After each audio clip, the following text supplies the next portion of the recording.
Yeah, eventually, probably after about 2 years, I got diagnosed with chronic fatigue syndrome. And I had no idea what that meant. I just thought it meant I was tired all the time. Obviously, it comes with loads of other stuff. And then from there, I started having these seizures, and just loads of other issues. I developed polycystic ovarian syndrome.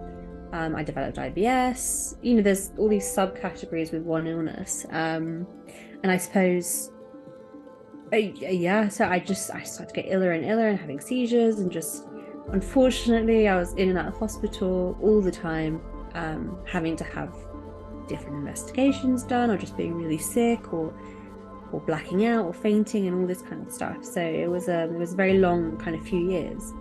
Um, and then only recently, in the last 2 years, my sister, she was actually seeing a specialist, and she was seeing a nurse, and the nurse said, "Hey, you might have this thing called Ehlers-Danlos syndrome."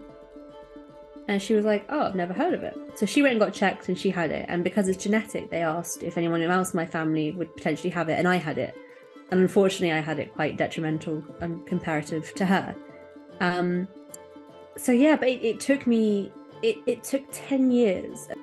And I can't tell you how many doctors just thought, like, you know, immediately it's weird, like, impressions that, if I went to hospital, for example, or something, like, doctors always thought, like, oh, maybe she's just pregnant, maybe she's just this XYZ, like, maybe she's just, or when was the last time, when was the last time you had sex, when the last time your period was, like, but they were asking in, like, maybe she's just on her period and she's being dramatic.